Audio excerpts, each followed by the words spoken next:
And I specifically remember one adult text me back, and he had said, "I think it'll be okay. It'll be gone before then. There's no way that they cancel this."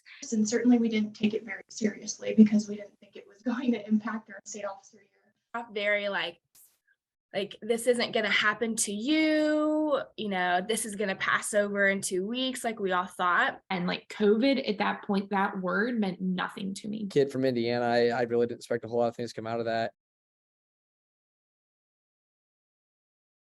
For a month there, it was kind of just a wondering, what are we going to do? What is going to happen?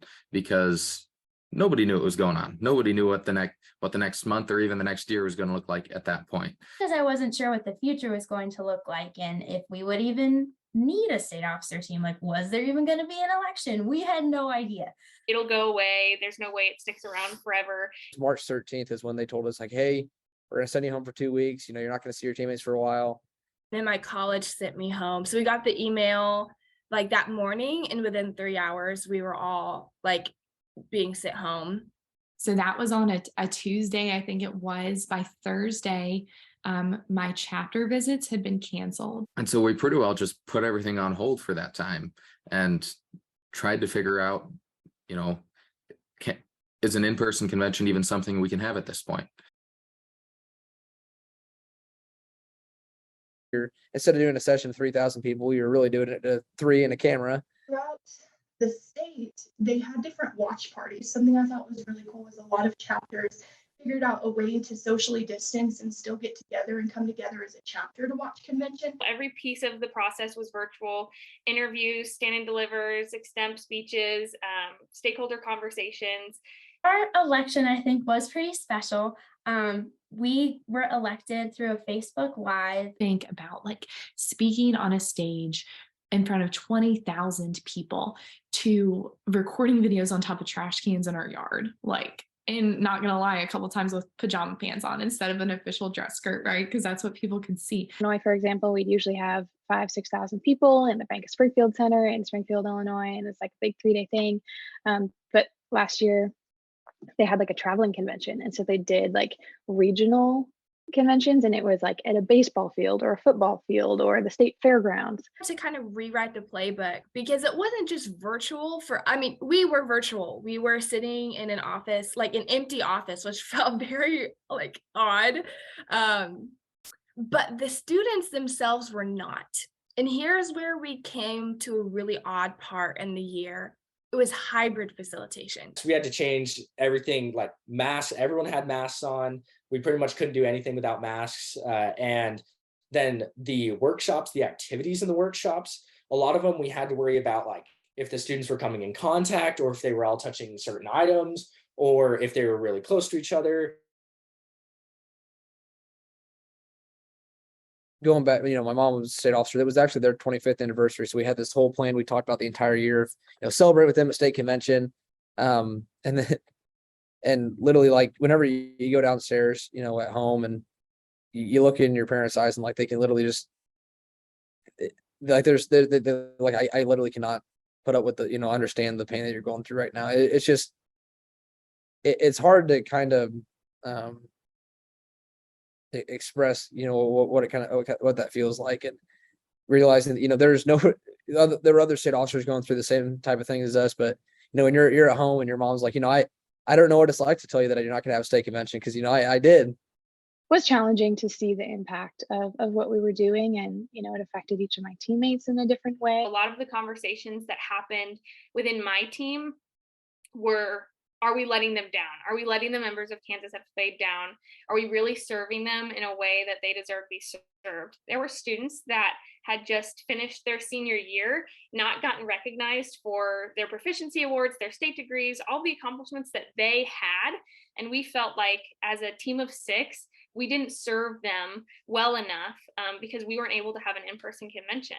I feel like I was there for them as much as I could. I knew that if I had a normal year, you could say, I could have been there in person for them so much more. And it's like, could I have impacted more kids' lives, or could I have taught more kids about the impact of ag that could have in their lives, or that does have in their lives every single day, 3 times a day? Thinking to myself, like every day, like how can I give people encouragement how can I give people hope when I don't have any? Having my team there, they are my best friends in the whole world. Like, I love every single one of them so, so, so deeply. My ag teachers, I mean, they're the ones that got me in it in the first place, and they're like my parents away from home. I mean, you know how it is. Constant phone calls, constant texts, even through my retiring state convention. I mean, I was constantly on the phone with my ag teacher. He was talking me through it and just giving me kind of the confidence when I didn't have it in myself. Part of that for me was keeping myself busy.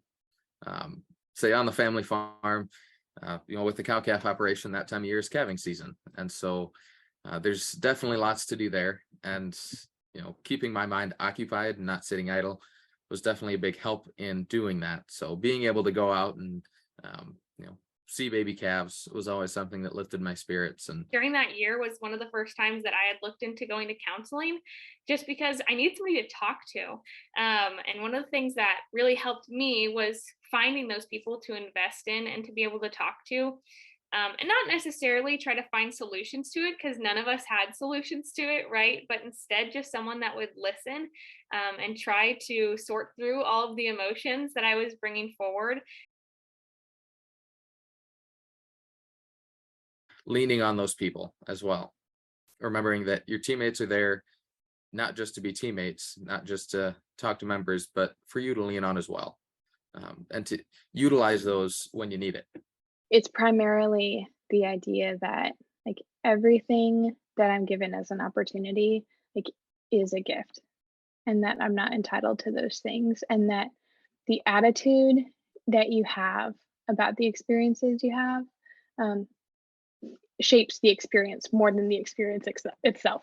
And how to manage expectations really, which I think a lot of people when they hear manage expectations, it's like, oh, so you like, you're going to be disappointed. It's like, no, like I'm going to decide to be content with the bare minimum, and I'm going to decide to be happy with that.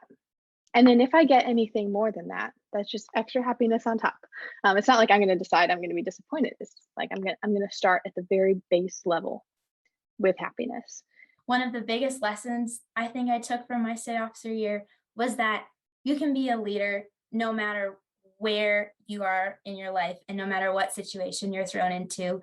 It's all about what you do when you're in that situation. And so I made a promise at the beginning of my year, and that promise was no matter who I'm in front of, whether it's ag teachers, students, leaders, anything, I'm always going to give 110%, no matter how tired I am, no matter how sick I am, no matter how much I don't want to wake up in the morning, no matter how physically exhausted I am, no matter how much I hate masks, no matter what the circumstances are, I'm going to give 110% because they deserve that.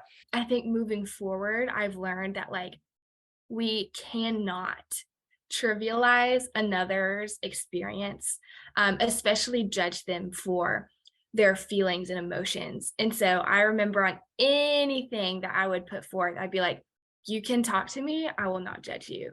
You can like rage at the world, I will not judge you. I will listen and I will nod through my phone, because wow. Just the benefit that COVID brings with being more flexible and more adaptable.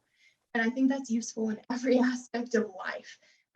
Because sometimes you just got to expect to face the unexpected. You don't know what's going to happen, but you have to be able to deal with it anyways. We may never know the answer to those questions of why in our lifetime. And I don't think that's for us to try to discern. But what I do know is that I have learned the value in asking the question of what can I do right here, right now? I have learned what it means to live with purpose. Do you think that they know that we're state officers? Do they think that they know that we were elected to state office? But that wasn't the point. The point wasn't that these students knew that we were state officers. The point was that these students knew that we cared about them and we wanted to celebrate them and we wanted to help them in any way possible, because that was what our job was. It was to make it not about us and make it about the students.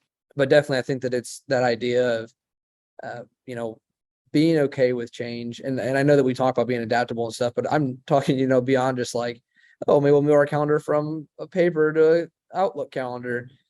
which I just learned how to do a couple months ago. So, we're getting technology driven, but I think that the bigger thing was understanding like it's okay to not just like think outside the box, but it's okay to find a circle instead.